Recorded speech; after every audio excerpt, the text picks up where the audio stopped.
Hello you lovely people, welcome back. Stephen here from Philippines Life, and today's video is going to be about many expats who come here. They actually regret it, so this is a real life regret that foreigners face after moving or retiring here into the Philippines. And the prices have skyrocketed, and this is one point that I want to bring up is yes, it's cheaper than the West. There is no doubt about that. But in recent years, especially COVID times, prices have skyrocketed to what they were. So if you're looking at expenses costs from articles that were 5 years ago, forget about that, because they have increased so much in 5 years. I've been here for 8.5 years and I've seen huge increases in many different things, especially food. Western food, anything that is imported is like double and sometimes triple the price. I was out the other day and I paid around $8 for a block of cheese, and I don't buy it very often, but I saw it and I thought I really fancy some cheese, and $8 I had to swallow hard. And the block of cheese was only a small block of cheese, people. It really was, and the freshness as well, because many places, like in the markets, nothing is refrigerated. So nothing is in refrigeration. When you go to the fish markets, the fish is out, and there's flies. There is flies around. I don't care when people say, yes, it's fresh. Well, it probably is fresh, but when you see flies on meat and flies on fish, it's just not for me. So it's very rare we go to the to the meat market or the wet fish markets now. The smell is putrid, especially if you go there after like 11 o'clock, 12 o'clock, and the heat. It's awful. That was a big shock to me when I came here. So I only go to, like, it's more expensive in Save and More's, places like this where the food is refrigerated. And what happens, like the meat and fish I'm talking about, is refrigerated. And what gets me is here, even in the wet fish markets, if something isn't sold that day, it's put in ice and it's put back on display the next. And it's true, you've only got to, if you get a fish, if you know anything about fish and fresh fish, you check the gills, you check the eyes. If the eyes are sunken, if the gills are a pale colour and a bit of slime in there, it's not fresh. Walk away from it. And it's the same with meat. If you look at chicken and pork, if it's got any shiny, it's like slimy shine, it's not good. Walk away from it, because you will end up ill. Now, this is another point I want to bring up as well, is the price of renting has gone up, especially in places where Westerners want to be, Cebu, Dumaguete, and even now in Davao, because Davao used to be quite cheap to live in, but now it's not. It's increasing very rapidly, and I know that because my friend who lives in Davao has told me this. So you've got to take that into consideration with your budget as well. And electricity, if you're running air cons, it's going to work out expensive in the summer months, especially if you have it on constant. And this is another thing as well, because foreigners come here, Westerners like myself, and I'm from Britain. Britain's a cold country generally, and when you move to a country like the Philippines, a tropical country, at first it's brilliant. Oh yes, it's great, it's tropics, but it can wear a bit thin when you've been here for quite some time. Like the heat and the humidity, it can get to you. So of course, aircon is probably a must to most Westerners, because without it you might struggle. But then think about the cost of your aircon, and I'm only saying this for people who come here on a budget, when you budget every month, because these things can eat into your budget very rapidly, very quickly. And when I was getting to these sort of imported foods being expensive, it's not just the imported food, because inflation here is rising, it's gradually rising and rising. So of course, it's pushing up the price of local Filipino food as well. It's pushing up their prices. So it's not just Western foods. And also here, the Filipino food is, yes, it's filling. It's, what can I say? It's flavoured, it's flavoursome. Some of it is flavoursome, and it's definitely filling. But it's not for everyone. It's not for me. I can have it periodically. I can't eat it all the time. It's heavy on oils and sugars, and they eat a lot of rice and salts, and it's not the healthiest, people. It's really not. Hence, many Filipinos suffer from high blood, and many die or have strokes at a very early age. I don't know if you've noticed that, but especially where I am here. So it's not the healthiest. And of course, then you're going to go out for your Western food, aren't you? And as I said, it's not cheap. Some of it is not cheap, especially when you are importing like beef from New Zealand or beef from Australia, Brazil. It's not cheap. But if that's what you want to do and you've got the money to do it, it's okay. This is for people who have regrets, okay? Or who might face regrets. Okay? For people who've been living here for such a long time and they love it, then this means nothing. But this is for people who might be thinking of coming to the Philippines, and just, it's a bit of information that I think will come in useful to you. And also, you know, hospitals, you know, they are, especially in the rural areas here in the provinces, in places where it's not Cebu and Manila and maybe Dumaguete. I don't know about Dumaguete hospitals, but I know certainly in Cebu they're good, and Manila they're good.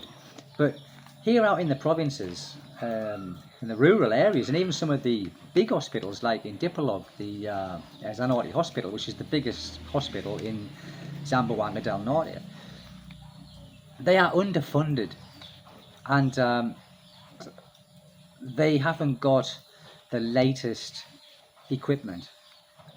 Now, for people like me, I don't worry about that until something bad happens. I touch wood, it doesn't, like, you know, but you never know. And don't expect, God forbid you needed it, but don't expect, you know, the ambulances to turn up in 5 or 10 minutes. It's not going to happen. It's not going to happen, depending on where you live. And I know that because here, there's a woman here who had a stroke. The ambulance was called. It didn't come here for nearly an hour. And she was taken away.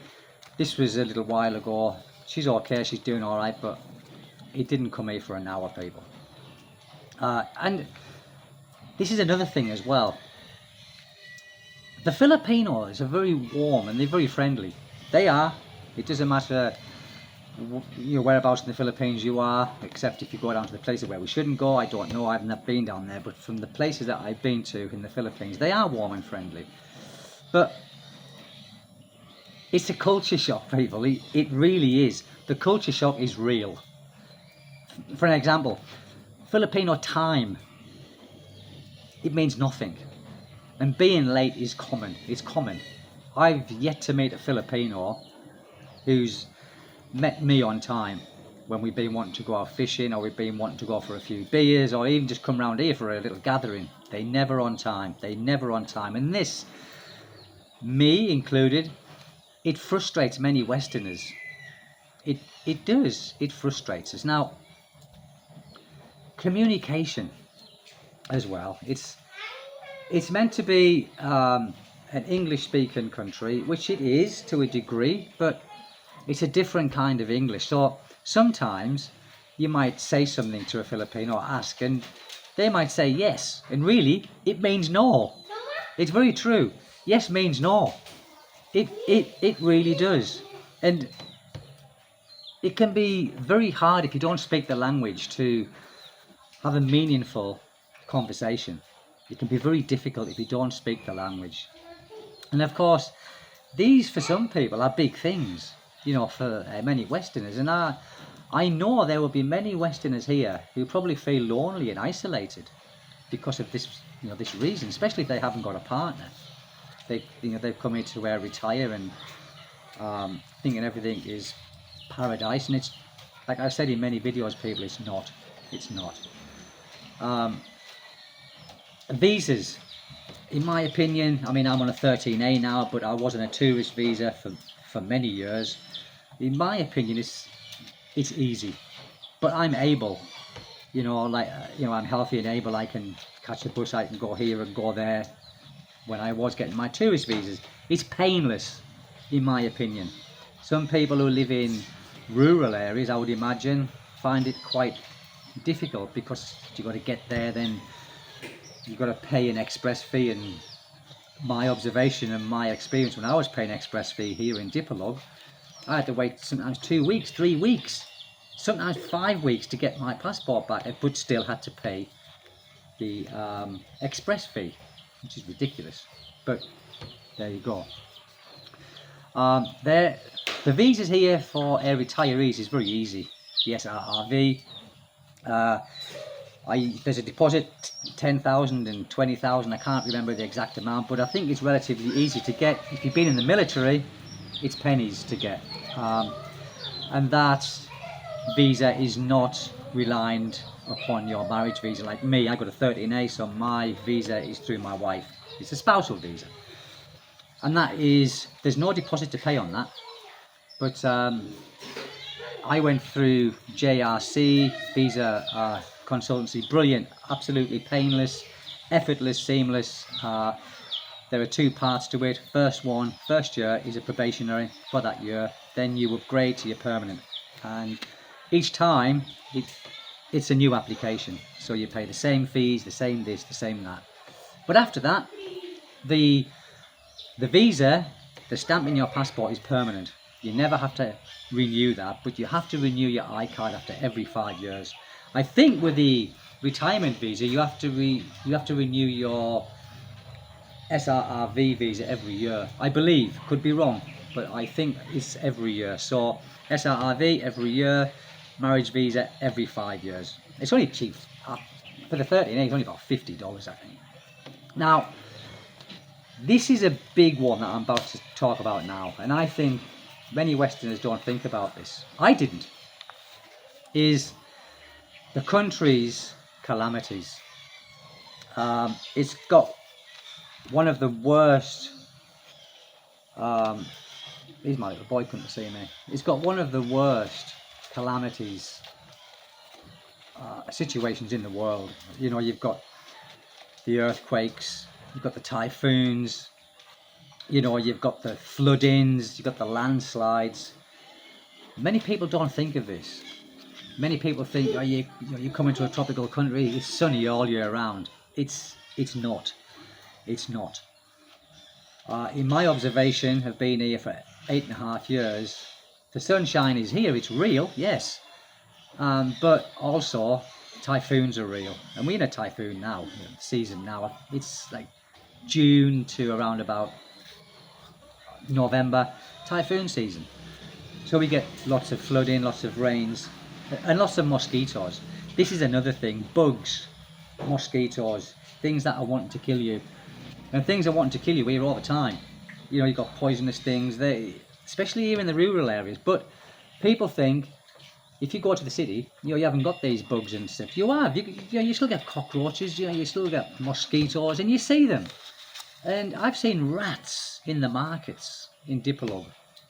I haven't been there for a long time where I've seen them, but I have seen them there. And also in these fast food places, street food places rather, in the night time, when they pack up and go home, because I used to fish on the boulevard, see, and I'd be there sometimes 3-4 o'clock in the morning. I see rats running across where they would be cooking the next day. So be careful of that one as well, people. We all like street food, but when you've seen what happens in these places, you don't particularly want them. So as well, owning land, we all know owning land for foreigners it's a no-no. We can't own land. So this is another thing. Many foreigners come here, meet a woman, and thankfully much of it goes very well, and you stay with that woman until you die. But unfortunately some don't. Some foreigners get hoodwinked into buying land and building a house and spending all their savings, only to find out that one day you're no longer welcome there, and you have to move on. There's nothing what you can do about it as such. You can take it to court. The court system here takes years and years and years and costs a lot of money. So that's another headache as well. Public transport doesn't really exist, not really. When I was in Cebu, they've got some nice little buses there now, and they were quite on time, but crowded. There's always many people. There's always many people in these buses and the jeepneys. Always many people. You can get a car, you can get a motorcycle, but then that's at your own peril. Driving in the Philippines is it's like the Krypton factor. It is really. It's like it's the crystal maze. It's the crystal maze. Now I've been driving here ever since I've come here. When I had a motorcycle, I had a few accidents. Since I've had the car, touch wood, I've had none. Touch the chairs. I hope I continue to not have any accidents. But so there's all of these things, people, where, and these are real life regrets that people have coming to the Philippines. And I would just like to highlight them for you. I've been here for 8.5 years. I think I've got a bit of experience in what I can say and what I can't say. My wife's put the TV on behind as well. Anyway, I'm finished now. So the Philippines is a great place to live. Don't let this put you off. It's just telling you how it is. Okay, find out for yourself. But this is how it is, people. I've been here, like I said, for all these years, and I still love it here. I love it here. But that is my call to go, and I'll see you next time, people. I hope it's been of some use. God bless you all. Please like, share, subscribe, and hit the notification button. Confused button. Thank you, people. God bless you all. Bye-bye.